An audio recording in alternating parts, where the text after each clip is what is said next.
ঢাকা সিটিতে এত গরম, ও মাই গড, কোনো বৃষ্টির দেখা নাই, শুধু রোদ আর তাপমাত্রা। তো এই গরমে আমার শান্তি হচ্ছে এক গ্লাস কাঁচা আমের শরবত, ঠান্ডা ঠান্ডা। এই হচ্ছে আমার বুড়ির অবস্থা। দেখো সামনে আসছি, তারপরেও সে মাম্মি কাম হিয়ার, কামান কামান মাম্মি।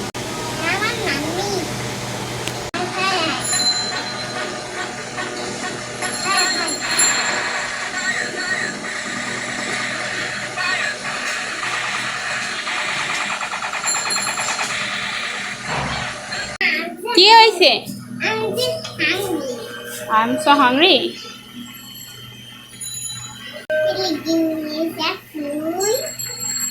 ফ্রুট খাবা? আচ্ছা আমি আনতেছি।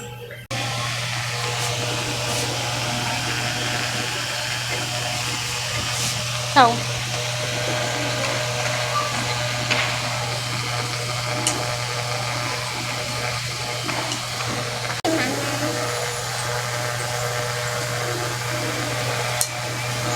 তাড়াতাড়ি খেয়ে নাও।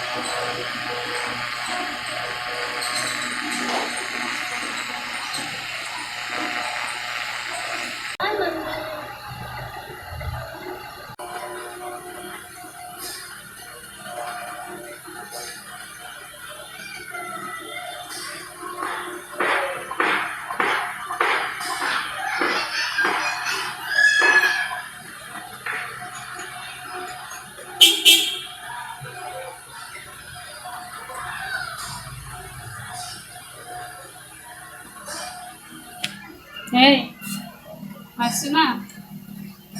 তোমার তো অনেক শান্তি দেখি, দোলনায় দোল খাচ্ছ আর ফ্যানের বাতাস খাচ্ছ।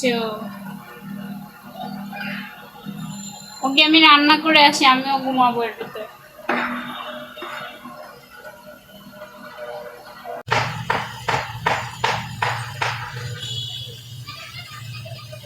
তো এই হচ্ছে আমার আলিজা বুড়ির অবস্থা দেখালাম।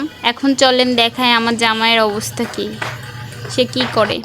তো তার অবস্থা হচ্ছে সে শুধু জুস বানায় আর খায়। তো সে এখন ঠান্ডা ঠান্ডা লাচ্ছি বানাবে দই দিয়ে। তো সে এক গ্লাস বানাবে, আমার জন্য অবশ্যই এক গ্লাস বানাবে, আবার আলিজা বুড়িকেও দিবে, কারণ সে খুবই দয়ালু আর মায়াবী, যে গরমে আমাদেরও কষ্ট হয়, রান্না করতে কষ্ট হয়ে যাচ্ছে। তো সে শুধু জুস বানায় আর খায়, বাসায় যতক্ষণ থাকে সে শুধু জুস বানাবে আর খাবে। এই হচ্ছে তার অবস্থা গরমে। তো এই যে ঠান্ডা ঠান্ডা লাচ্চা বানায় ফেলাইছে, আর তার হাতের জুস লাচ্চা অনেক মজা হয়। তো আমার শুধু লাচ্চাই হয় না, আমি আবার একটু এর ভিতরে আইসক্রিম দিয়ে খেতে ভালোবাসি। তো আমার ফেভারিট আইসক্রিম নাই, তো আলিজা বুড়ির একটা আইসক্রিম পাওয়া গেছে ফ্রিজে, তো সেটাই একটু দিয়ে খাচ্ছি, আরও একটু ঠান্ডা করে খাচ্ছে। যে অবস্থা, কোনোভাবেই ঠান্ডা হওয়া যাচ্ছে না। আর এই যে আলিজা বুড়ি, সে এক বাটি রসমালাই নিয়ে বসছে, ঠান্ডা ঠান্ডা কুলকুল।